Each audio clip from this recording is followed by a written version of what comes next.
mudah-mudahan tubuh kita ini dimuliakan, usia kita ini.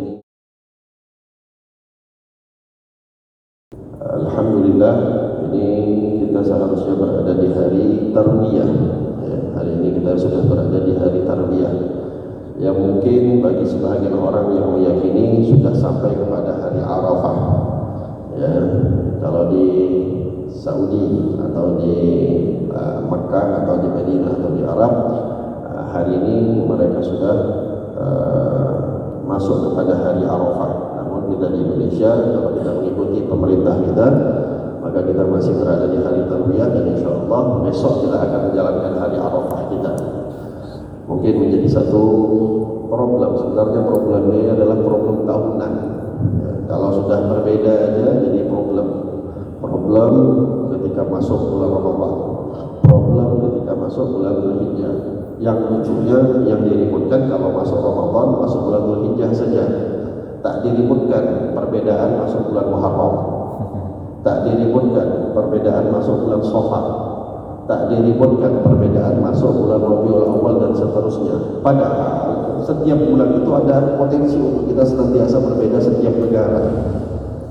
Karena ru'yatul hilal, munculnya hilal atau nampaknya hilal itu bukan hanya khusus di bulan Ramadan atau bulan Dzulhijjah saja atau bulan Syawal saja. Setiap bulan itu penentuan masuk bulan itu dengan ru'yatul hilal. Berbeda ya dengan kalender Masehi. Kalau kalender Masehi memang sudah stagnan, sudah memang begitu saja sudah. Hitungannya Januari 31 hari, Februari 28 atau 29, itu setiap tahun begitu terus. Makanya kalender Masehi itu gampang buatnya. Tapi kalau kalender Hijriah tidak demikian. Ya, itu ada aturan-aturan. Ya, karena memang kalender Hijriah ini betul-betul melihat bagaimana perubahan-perubahan iklim, perubahan-perubahan perpindahan bulan dan matahari dan segala macamnya, sehingga ru'yatul hilal, masuknya akan bulan tertentu itu bukan dengan patokan kalender, akan tetapi selalu dengan ru'yatul hilal. Ya, selalu dengan nampaknya hilal. Jadi agak aneh apabila kita hanya meributkan ketika masuk Ramadan, masuk Syawal, masuk bulan Dzulhijjah. Ya, semisal bulan hari ini, di bulan-bulan yang lain kita tidak mempermasalahkan. Memang faktornya ada. Di antaranya karena di bulan Ramadan kita berpuasa. Ya, kalau di bulan Syawal kita lebaran Idul Fitri. Kalau di bulan Dzulhijjah semisal ini karena kita ada hari Arafah dan juga hari raya Idul Adha. Akan tetapi hadirin, dikatakan oleh ulama, man kathura ilmuhu qalla i'tiraduhu. Orang yang banyak ilmunya maka sedikit perlawanannya, sedikit protesnya, ya, sedikit protesnya. Kenapa kita melihat di zaman sekarang ini ya, hal-hal yang berbeda sedikit, dikit-dikit protes, sedikit berbeda protes, sedikit berbeda protes. Padahal kalau kita melihat yang protes bukan ulamanya. Kebanyakan orang-orang yang berbicara bukan kalangan ulamanya, tetapi justru malah kalangan orang awamnya. Kalau ulamanya kita melihat tenang-tenang aja, duduk-duduk aja, goyang-goyang kaki saja. Ya, kayaklah yang menyikapi sekarang ini. Jangan kita mendengar ada yang teriak-teriak kiai fulan atau habib besar fulan atau ustaz siapa fulan. Jarang kita mendengar marah-marah ini sampai buat status, kirim protes segala macamnya. Ya, kita lihat banyak orang awam yang melakukan perlawanan-perlawanan. Kenapa? Itu tadi, man kathura ilmu qalla i'tiraduhu. Orang yang banyak ilmunya maka akan sedikit protes. Maka kalau kita menyikapi supaya ini menenangkan juga hati kita, ya, apakah kita Tarwiyah atau Arafah pada hari ini, atau kapan kita lebaran, hari Sabtu atau hari Ahad, terserah mau ikut yang mana. Ya. Mau puasa, mau lebaran Sabtu silahkan, mau lebaran hari Minggu atau hari Ahad silahkan. Yang jangan lebaran hari Rabu depan. Ya, atau hari ini udah mau lebaran duluan, itu yang jangan. Ya. Tapi kalau masih hari Sabtu, hari Ahad, terserah saja. Ya, kita tidak membahas panjang masalah kenapa hari Sabtu, kenapa hari Ahad atau hari Minggu. Yang jelas, ya, Kalau saya sih prinsipnya pribadi saya ini bukan orang yang mustahil. Saya ini bukan orang yang bisa memfatwakan sesuatu hukum. Belum dapat mandat di situ. Batas ilmunya saya. Jadi orang-orang semisal saya ini ya lebih selamatnya itu saya mengikuti saja apa yang ada di hadapan saya. Dari segi bab fikih saya ikut mazhab saya, mazhab Syafi'i. Karena saya nggak pandai buat mazhab sendiri. Belum sampai ilmu saya untuk buat mazhab baru. Dari segi tauhid, akidah saya ikut Imam Abdul Hasan Al-Asy'ari. Karena saya nggak mampu buat akidah sendiri atau merumuskan akidah yang dibawa oleh Nabi Muhammad, saya belum mampu. Dan juga daripada bab-bab yang lain. Khususnya juga dari segi hidupnya saya di tempat ini. Saya berada di negeri Indonesia. Ya saya punya pemerintah, saya ikut saja pemerintah saya. Itu kalau saya pribadi, saya juga nggak memaksakan orang-orang harus ikut pemerintah, enggak. Kita tidak pernah memaksakan. Dan alhamdulillah nikmatnya jadi ahlu sunnah wal jamaah itu ya ini. Nikmatnya kita berada jadi ahlu sunnah wal jamaah itu ya ini. Ya, kita bukan berada pada golongan tafriq ataupun ifrat ataupun tafriq. Apa itu? Ifrat, orang yang terlalu berlebihan di dalam agama. Ini salah, itu salah, itu salah, semua salah. Ya, maulid salah, tahlil salah, silaturahmi salah, walhasil semuanya salah. Ya. Juga kita bukan pada golongan tafriq. Apa itu tafriq? Terlalu lembek. Wah ini nggak apa-apa, itu nggak apa-apa, ini nggak, semua dibolehkan. Akhirnya nanti sampai pada batas ya, menganggap agama itu sama, Tuhan itu sama, segala macamnya. Itu adalah golongan ifrat dan tafriq. Kita ini ahli sunnah wal jamaah ya, selalu berada dalam manhaj al-wasatiyah, manhaj pertengahan ya, tidak terlalu ekstrim dan juga tidak terlalu menggampangkan urusan-urusan agama ini. Dan sebenarnya perbedaan antara pendapat-pendapat itu sudah ada di masa Nabi Muhammad SAW, bukan hanya di masa kita. Perbedaan ini pernah ada ya, di masa Rasulullah SAW, dan inilah bagaimana sikapnya Nabi Muhammad SAW yang dijadikan sebagai sikap kita ahlu sunnah wal jamaah. Dulu pernah Rasulullah SAW itu memerintahkan beberapa sahabat. Ya, Nabi Muhammad memerintahkan beberapa sahabat. Nabi mengatakan untuk mereka ini, para sahabat, pergi ke satu desa namanya Bani Quraidah. Bani Quraidah. Di situ Nabi memerintahkan mereka untuk berdakwah, menyampaikan agama Islam, karena di situ adalah kampung Yahudi. Kata Nabi SAW memberikan pesan kepada mereka para sahabat ini, ada beberapa jumlahnya orang yang berangkat. Nabi bilang, la tusalliyanna ahadukum illa fi Bani Quraidah. Gagal kamu sekali-kali sholat al-asr. La tusalliyanna al-asra ahadukum illa fi Bani Quraidah. Jangan sekali-kali kamu sholat asar ya, kecuali kamu sholat asarnya itu di Bani Quraidah. Dulu jarak antara Madinah dengan Bani Quraidah itu ada cukup masafah, ada cukup jarak. Berbeda kalau sekarang kan mana-mana enak naik mobil, tahu takarannya. Kalau dulu kan orang jalan kaki, sahabat, ada di antara mereka paling mewah pun naik unta. Kata Nabi, la tusalliyanna al-asra ahadukum illa fi Bani Quraidah. Jangan sekali-kali kamu sholat al-asr, sholat asar, kecuali di Bani Quraidah. Akhirnya pergilah mereka para sahabat. Ketika mereka pergi, di pertengahan jalan, rupanya jalannya cukup jauh. Jalannya cukup jauh. Sehingga waktu itu asar sudah hampir keluar waktunya, sudah sangat mendekati waktu maghrib. Akhirnya dua sahabat ini terpecah dua golongan. Ada di antara mereka yang mengatakan, ini waktu asar sudah mau keluar, bentar lagi mau masuk waktu maghrib, maka kita ini harus sholat asar. Datang sebahagian golongan lagi mengatakan, apakah kamu nggak tahu? Tadi kan Nabi bilang, pokoknya kita sholat asarnya itu di Bani Quraidah. Ini kan kita belum sampai Bani Quraidah. Yang satu lagi tadi mengatakan, iya, Nabi bilang untuk kita sholat di Bani Quraidah itu supaya motivasi, supaya kita jalannya cepat nyampe Bani Quraidah. Tapi kalau karena posisi kita jalannya kita belum sampai di Bani Quraidah, masa asar udah lewat kita nggak sholat asar? Akhirnya yang satu juga mengatakan, enggak, Pokoknya Nabi Muhammad yang bawa syariat. Ya, Nabi Muhammad yang bawa syariat. Hukum itu sesuai Rasulullah SAW.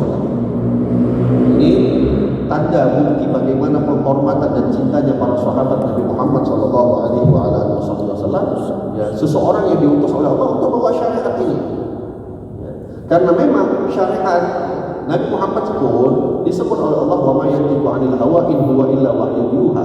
Nabi Muhammad itu kalau berbicara bukan pakai hawa nafsu, bukan suka-sukanya beliau. In huwa illa wahyun yuha, tetapi ucapan beliau itu adalah wahyu semuanya dari Allah Subhanahu wa taala.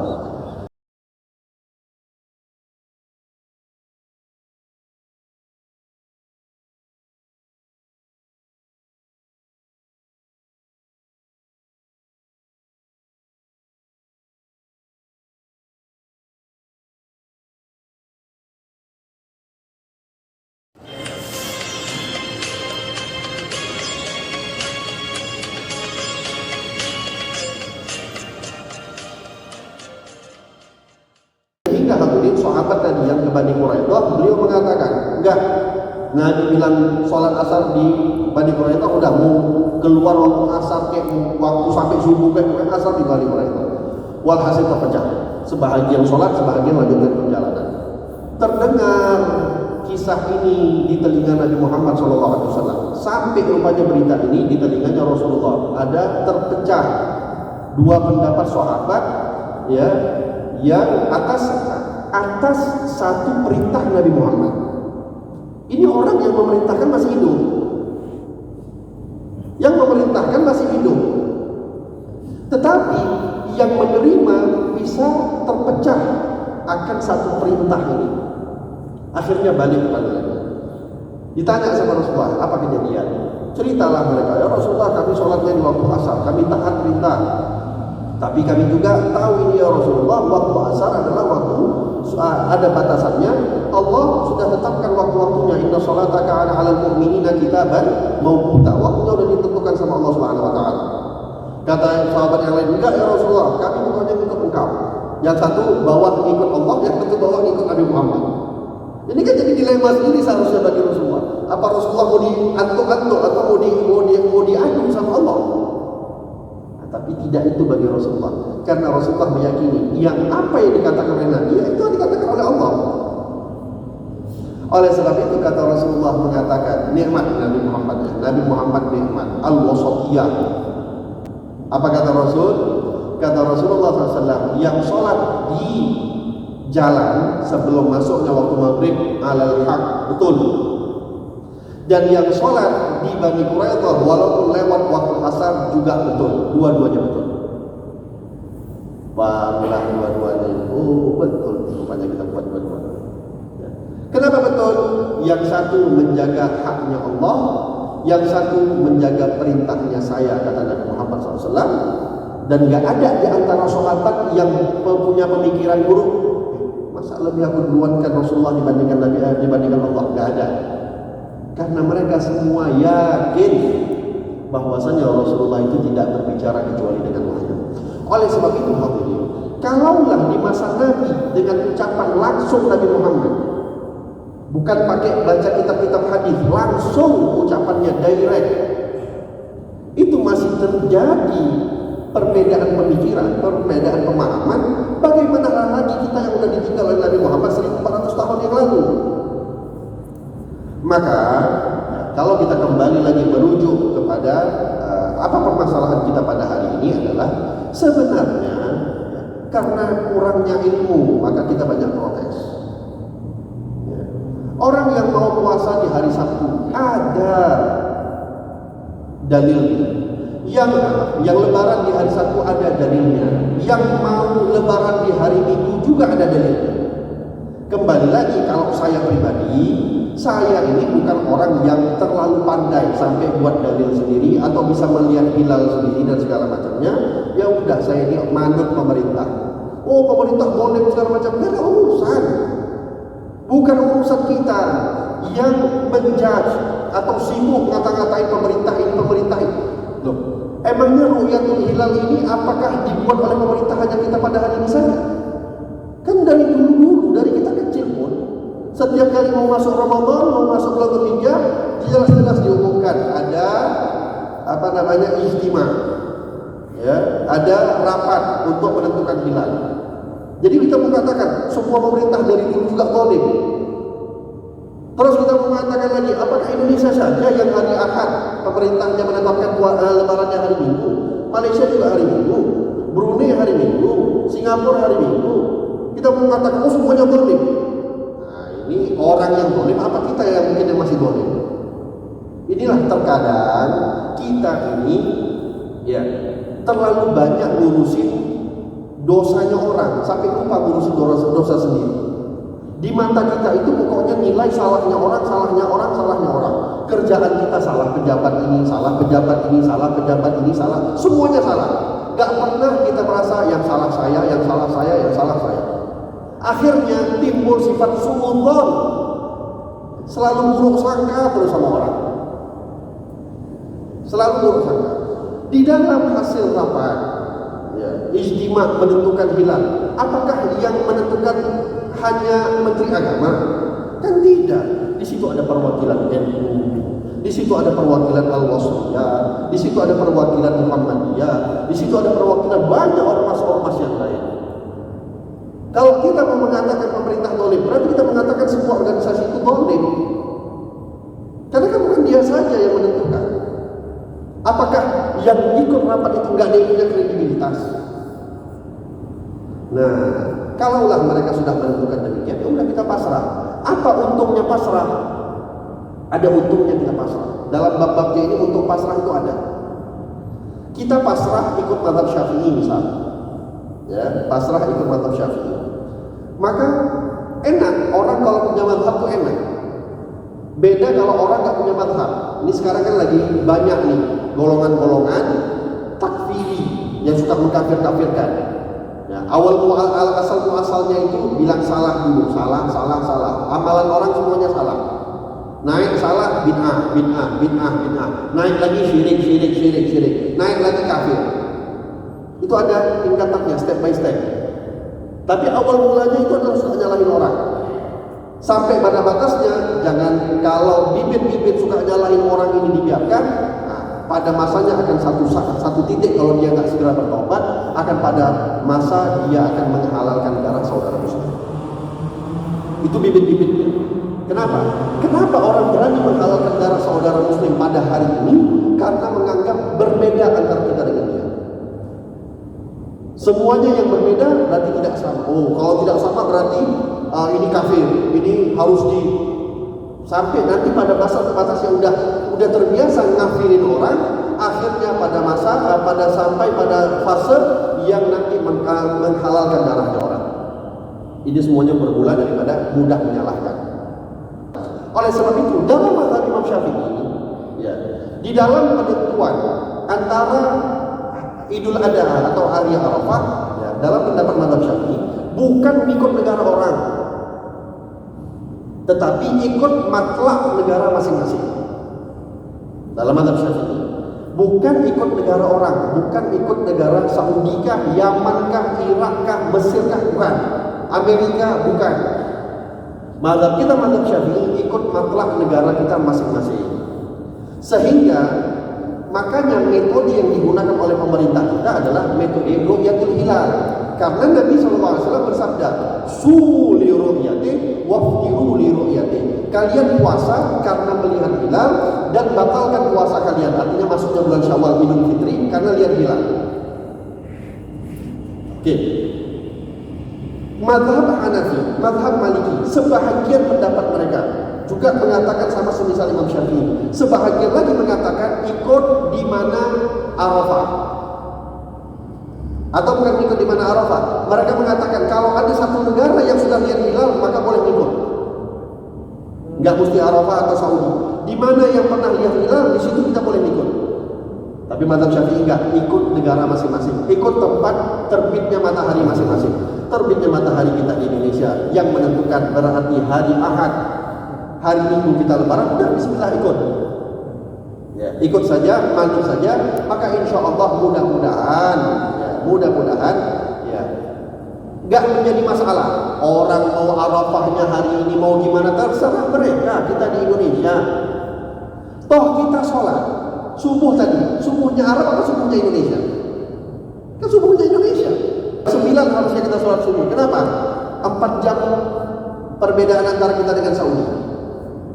Jam 9 pagi di sini, jam 5 baru di Saudi. Mau jadi kita sholat jam 9 pagi tadi, kalau subuhnya nanti. Kenapa kita sholatnya jam 5? Karena ngikut masing-masing. Jadi waktu itu dibiarkan